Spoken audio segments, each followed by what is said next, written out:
शिवकला प्रतिष्ठान निर्मित अश्विनी थिएटर प्रस्तुत श्री साई भक्तीचा,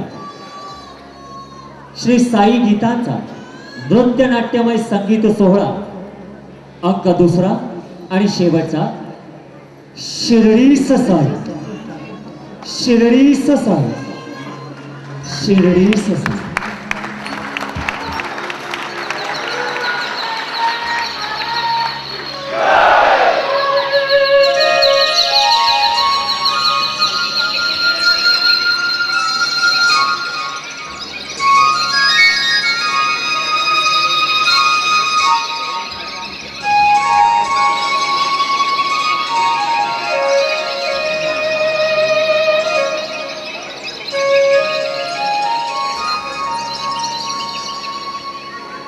उठा उठा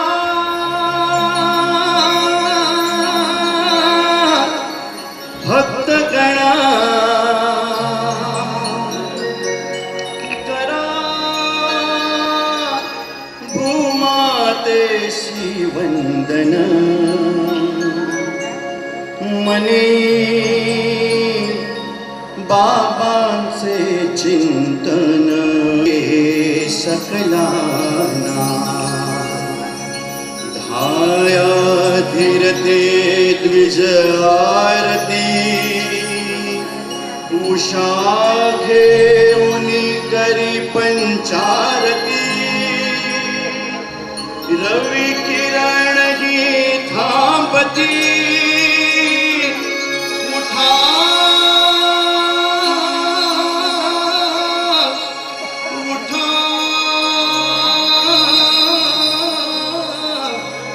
श्री साई नाथा।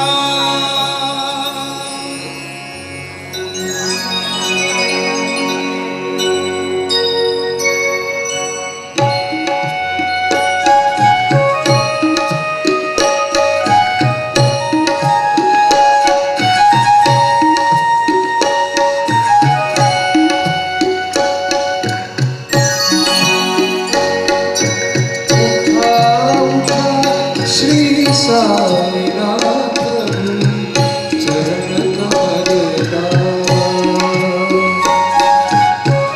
आधिव्याधि भवताप वारुणी, जारा जड जीवा, उठा उठा श्री साईनाथ चरण कमलदा।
जना पांडुरंगाची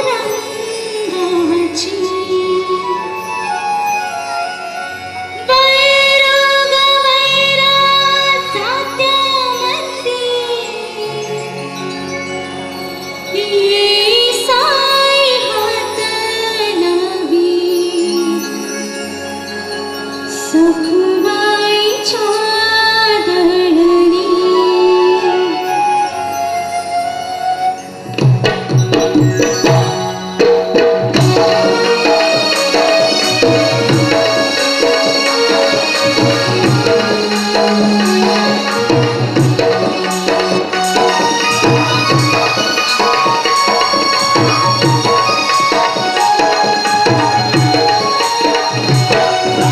ढवळ्या पवळ्या चला भरा भरा मोठ काय म्हणती ध्यान धरा ढवळ्या पवळ्या चला भरा भरा मोठ काय म्हणती ध्यान धरा नवे कर करा करती पुकारा नवे कर करा करती पुकारा श्री साई हो साई साई हो श्री साई हो साई साई हो श्री साई हो साई साई हो श्री साई हो साई साई हो श्री साई हो साई साई हो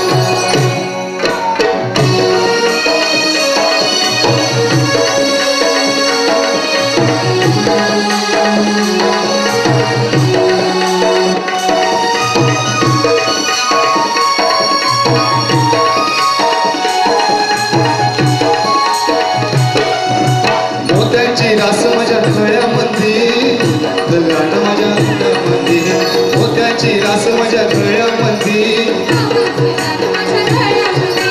गाणं रे गाणं माझ्या वाचा गुणाचं गाणं रे गाणं माझ्या वाचा गुणाचं होईल होईल जिन सोन्याचं होईल होईल जिन सोन्याचं करू कापणी सुखीचे दिस लावले बाबांनी सुखीचे दिस लावले बाबांनी श्री साई हो साई साई हो श्री साई हो साई साई हो श्री साई हो साई साई हो श्री साई हो साई साई हो श्री साई हो साई साई हो श्री साई हो साई साई हो शिर्डीतील प्रत्येक घरात प्रत्येक वावरात साईंचा जप साईंचं नामस्मरण यातच प्रत्येक माणसाची दिनचर्या सुरू असायची. म्हणूनच की काय सर्वसामान्यांच्या श्रद्धेचं प्रतीक असणारी मंदिरे मशिदी यावर बाबांनी लक्ष केंद्रित केलं. बाबांनी शिर्डीमधील अनेक मंदिरे मशिदी यांचा जीर्णोद्धार करविला. बाबा सर्वज्ञानी होते. समोरच्याच्या मनातील भाव जाणून त्याला समजून घेण्याची अद्भुत शक्ती बाबांकडे होती. सर्व धर्म समभाव असा संदेश देत त्यांनी प्रत्येकाला त्याच्या श्रद्धेनुसार दर्शन दिलं. कोणाला साईबाबा भगवान शंकराचा अवतार म्हणून दिसले, तर कुणाला अण्णा दिसले, कुणाला दत्तगुरु दिसले, तर कुणाला पंढरपूरचा विठोबा दिसले. बाबा सर्वव्यापी होते, सद्गुरु होते. श्रद्धा और सबुरी हा भक्तीचा नवा मंत्र, नवी दृष्टी त्यांनी सर्वांना दिली. कोणाला बाबांचा कटोरा सुखाचा खजिना वाटला, कोणाला त्यांचं जातं तत्वज्ञानाचा आगार वाटलं, कोणाला त्यांचा सटका म्हणजे मानवतेचा स्तंभ वाटला. आणि बाबांची चिलीम तर साक्षात श्रीकृष्णाची बासरी वाटली.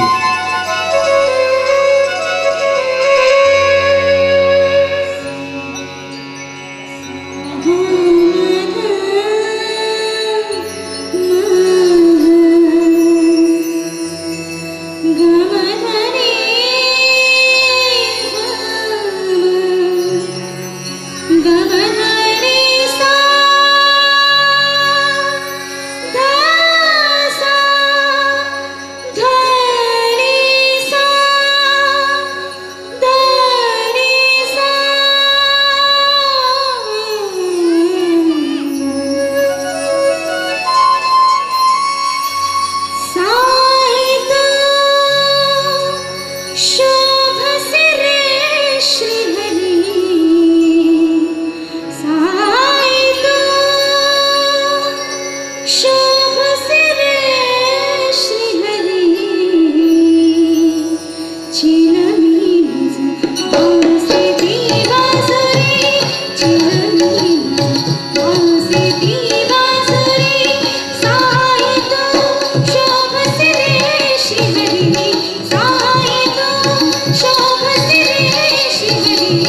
चिलवी आसे ती बासुरी चिलवी आसे ती बासुरी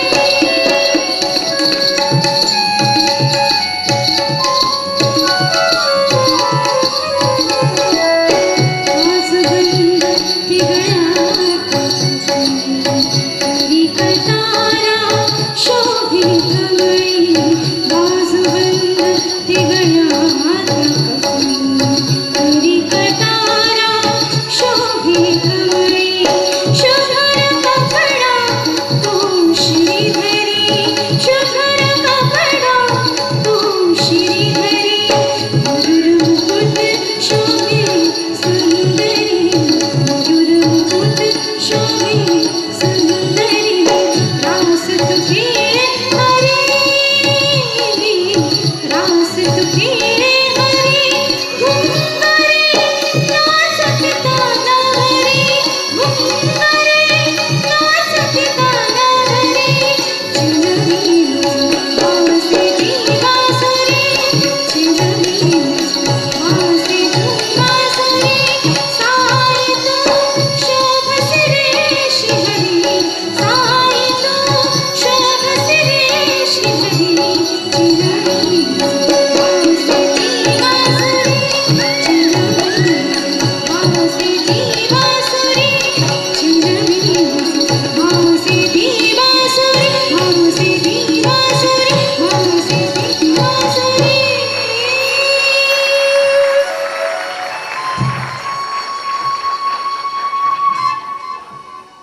बाबांचा भक्तगण जसा जसा वाढू लागला तसे बाबांची राहती मशीद नव्यानं बांधण्याचं ठरलं. पण बाबांची परवानगी हा मोठा प्रश्न होता. कसे बसे मशिदीचे काम सुरू झाले. पण बाबा त्यांच्या स्वभावाला अनुसरून झालेले बांधकाम पाडून टाकत, दगड शिळा फेकून त्यांना शिव्या घालत भक्तांच्या श्रद्धेची ही अनोखी कसोटीच जणू. शेवटी मशीद बांधून झाली. सगळीकडे आनंदी वातावरण निर्माण झालं आणि बाबांची पालखी सुरू झाली. बाबांनी चालत निघावं. भक्तगणांनी त्यांच्या डोक्यावर छत्र धरावं. बाजूला छत्र चामरे ढाळीत भक्तांनी चालावं. अखंड साई नामाचा उद्घोष करत निघणारी ती साईंची पालखी म्हणजे भक्तांच्या डोळ्याचे पारणे फेडणारा एक अनोखा अविस्मरणीय सोहळाच असायचा.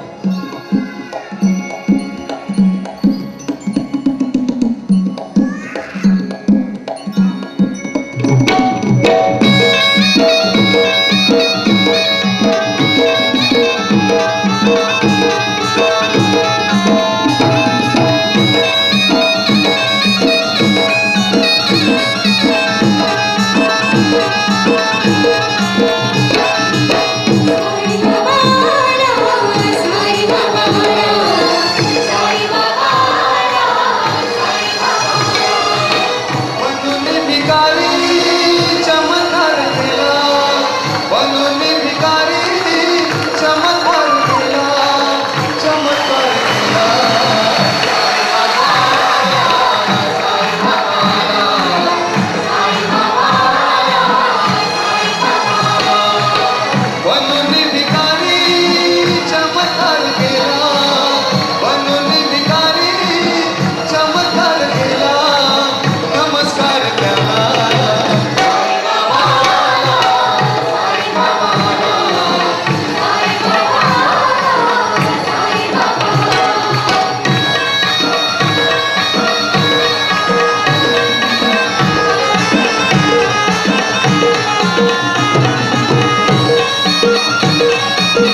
बाबांची कीर्ती, बाबांचा महिमा साऱ्या आसमंतात पसरला होता. पण जिथे प्रकाश तिथे अंधार असतोच, जिथे देव तिथे असुर असतोच. काही झाले तरी बाबांचा महिमा संपवायचा या उद्देशाने या भोंदू कपटी माणसांनी बाबांच्या अंगावर साप सोडण्याचं ठरवलं. हुंता टाकणारा साप, तो काळ सर्प अक्षरशः बाबांसमोर येताच फुलांची माळ होऊन बाबांच्या चरणावर पडला.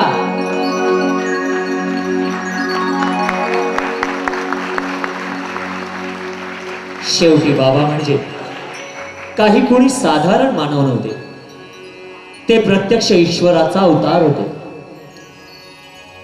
पण एवढे कमी झाले की काय, म्हणून त्या नराधमांनी बाबांची तपश्चर्या भंग करण्यासाठी एक लावण्यवती अप्सरे समान तमाशा कलावंती नांदली. जिथे विश्वामित्राची तपस्या भंग झाली तिथे या फकीराची काय कथा.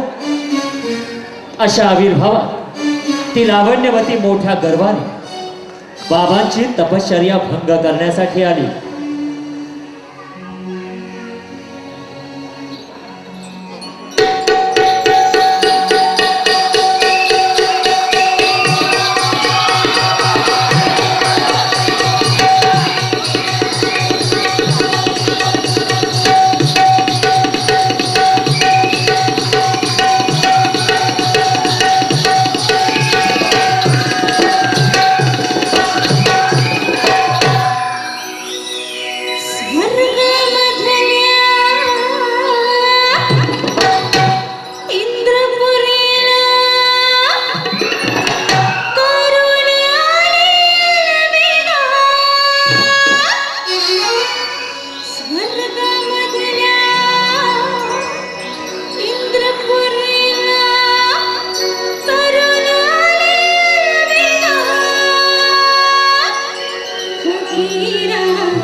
नाचता नाचता लावण्यवतीच्या पायातील घोंगर तुटून तिचा पाय मुरगळला. मुरगळलेला पाय हातात धरून तिने अपराधी भावनेने बाबांकडे पाहिले. बाबा तेवढे शांत चित्त जेवढे तिच्या येण्याआधी होते. बाबा म्हणाले, माय, तुझा दोष नाही त्यात. तुला पाठवणारे कुठं आहेत?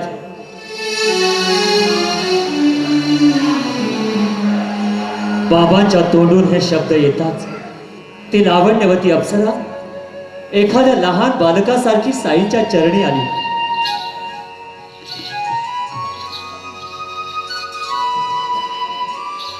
म्हणाली, बाबा, मला माझ्या सौंदर्याचा, कलेचा गर्व झाला होता, पण आज प्रथमच माझी घुंगरं तुटली.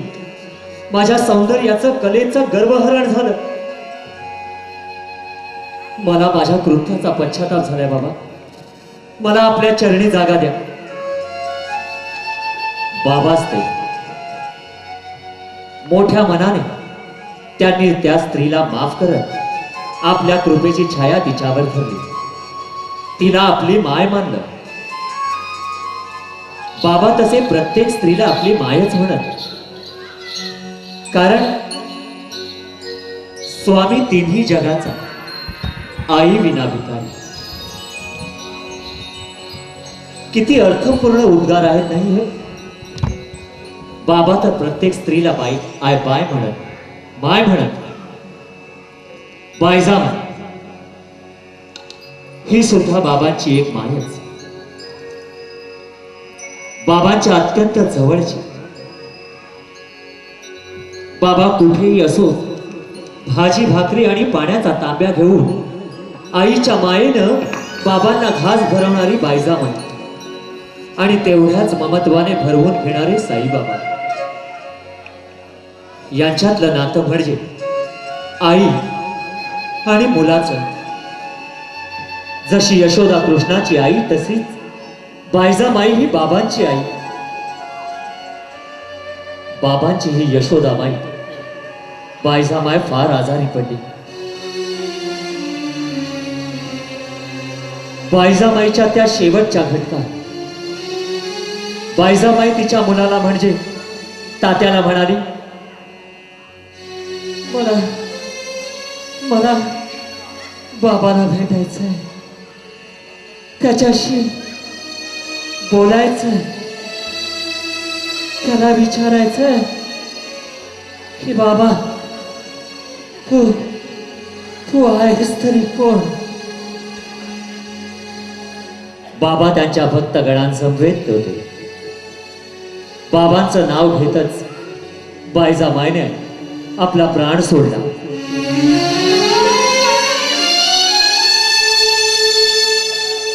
तात्या तात्या लगबगीने मशिदीकडे निघाला.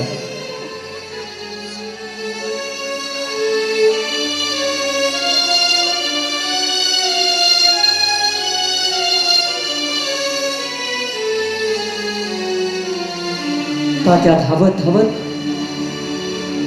मशिदीत आला आणि बाबांना म्हणाला, बाबा, माझी माय गेली. बाबा, तुमची माय गेली.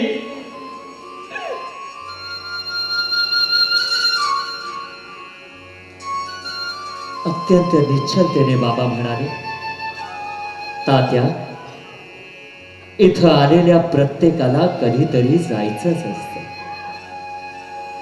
बाबांच्या चेहऱ्यावर अत्यंत शांतता. सामान्य लोक आपल्या दुःखांना अश्रू गाळून वाट मोकळी करतात, पण बाबा हे काही सामान्य नव्हते. त्यांच्या चेहऱ्यावरील शांतता बरंच काही सांगून जात होती. त्या शांततेआड होती ती अपार माया, करुणा. बाबा बायजाबाईच्या घरी निघाले.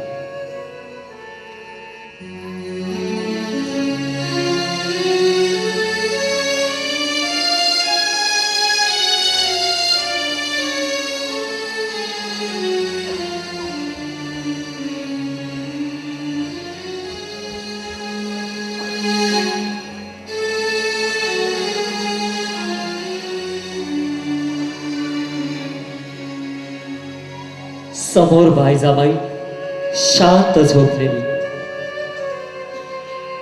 शांतपणे तिच्याकडे पाहत राहिली. तात्या डोळे पुसत म्हणाला, मायला मायला तुमच्याशी काहीतरी बोलायचं होतं. तुमचं नाव घेत घेतच गेली. बाबा बायजामाईजवळ आले आणि प्रेमानं मायला हाक मारली. माय, उठ उठ माय, तुझा साई आलाय.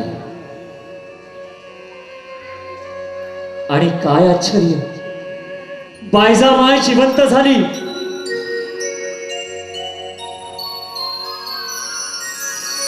समोर असलेल्या बाबांना म्हणाले,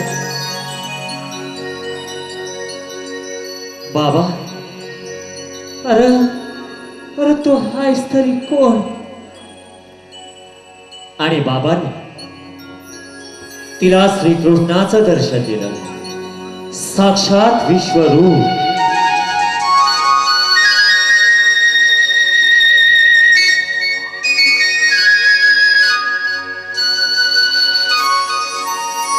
श्रीकृष्णाचं ते मनोहर तेजपुंज रूप डोळ्यात साठवत बायजामाईने आपला प्राण सोडला.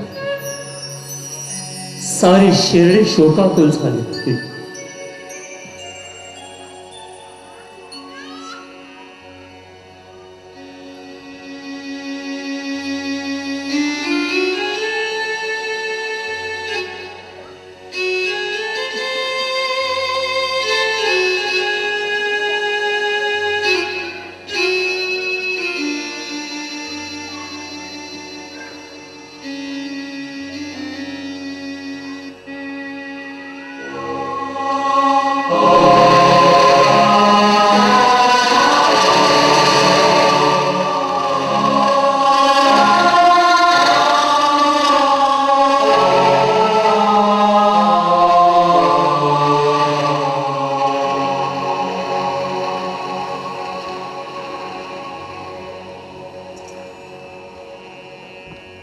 भल्या पहाटे मशिदीत बाबा बसले असता बाबांची भक्त राधाबाई ही तिथे आली.